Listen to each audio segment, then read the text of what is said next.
बरेली जिलाधिकारी अविनाश सिंह ने तहसील नवाबगंज के ग्राम ज्योरा मकरंदपुर में सरकारी भूमि को खुर्द-बुर्द करने और अभिलेखों की फोटोकॉपी के आधार पर निजी लोगों के पक्ष में अमल दरामद कराने के मामले में कठोर कार्रवाई की है। मामले में संलिप्त पाए गए अधिकारियों और कर्मचारियों के विरुद्ध प्रशासनिक कार्यवाही अमल में लाई गई है। जिलाधिकारी द्वारा तहसीलदार नवाबगंज दुष्यंत प्रताप सिंह को तत्काल प्रभाव से तहसील नवाबगंज से हटाकर जिला मुख्यालय कलेक्ट्रेट से संबंध कर दिया गया है। वहीं कानूनगो श्याम सुंदर गुप्ता और लेखपाल रामचंद्र को तत्काल प्रभाव से निलंबित कर दिया गया है। जिलाधिकारी अविनाश सिंह ने कहा कि उत्तर प्रदेश के मुख्यमंत्री द्वारा स्पष्ट निर्देश दिए गए हैं कि यदि कोई अधिकारी या कर्मचारी सरकारी भूमि पर अवैध कब्जे अथवा अनियमितताओं में संलिप्त पाया जाता है और वह 2 बार निलंबित हो चुका हो तो उसके विरुद्ध बर्खास्तगी की कार्यवाही भी की जाए। उन्हीं निर्देशों के क्रम में यह कार्रवाई की गई है। और जिला अधिकारी नवाबगंज द्वारा दी गई जानकारी के अनुसार ग्राम ज्योरा मकरंदपुर में वर्ष 2013 में हुए पट्टों में गाटा संख्या 16 से संबंधित अभिलेखों में प्रथम दृष्टया कूट रचित तरीके से फेरबदल किए जाने की आशंका सामने आई है। बताया गया कि धारा 38 के अंतर्गत बिना लेखपाल की रिपोर्ट के कानूनगो द्वारा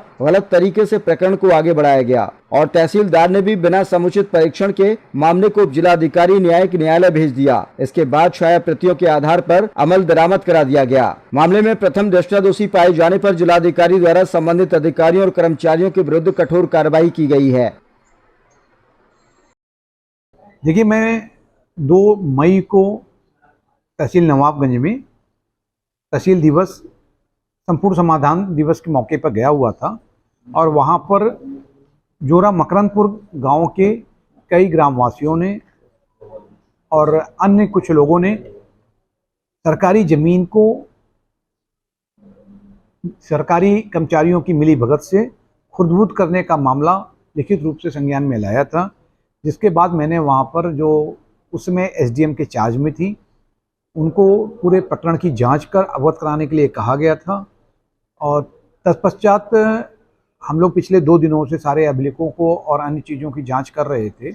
इसमें मैं भी था और एडीएम प्रशासन थी, एसडीएम जो वहाँ के उदित हैं वो थे, एसडीएम न्यायिक। इसमें पूरी तरह से अच्छी तरह से जांच करने में कुछ ऐसा समझ में आया कि जो रजिस्टर नंबर 6 में भी और कुछ एक नंबर को सरकारी कर्मचारियों की मिलीभगत से उस नंबर को बढ़ाया गया, जबकि वहीं पर कुछ ज्वाइंट मजिस्ट्रेट के लेटर हैं, कुछ अन्य ऐसे डॉक्यूमेंट्स थे जिससे प्रथम दृष्टया ये स्पष्ट हो रहा है कि इस नंबर को गलत तरीके से उसमें जोड़ा गया है। इसके अलावा भी कई अन्य अभिलेख मिले। तत्पश्चात पूरी तरह से संतुष्ट हो जाने के बाद जांच करने के पश्चात जो वहाँ का एक आरके था लेखपाल और जो वहाँ का एक कानगो,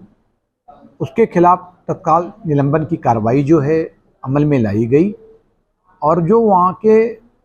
तत्कालीन तहसीलदार थे उनको लापरवाही के आरोप में सरकारी कार्य के प्रति उदासीनता बरतने पे कलेक्ट्रेट से अटैच कर दिया गया है और एक स्पष्ट मैसेज दिया गया है कि अगर कोई भी सरकारी अधिकारी या कर्मचारी सरकारी आराजी के लिए किसी भी प्रकार से उसको प्राइवेट लोगों के साथ मिलकर खुर्द-बुर्द करने का प्रयास करेगा तो उसके खिलाफ कठोर कार्रवाई अमल में लाई जाएगी। इसके साथ एक मैसेज ये भी दिया गया है कि अगर कुछ कर्मचारी ऐसे भी हैं जो कि 2 बार सस्पेंड ऑलरेडी हो चुके हैं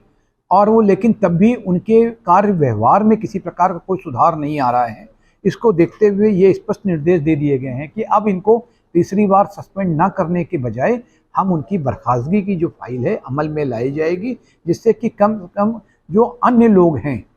वो भी इससे सीख ले लें कि हमें कोई भी गलत काम किसी भी हालत में नहीं करना है।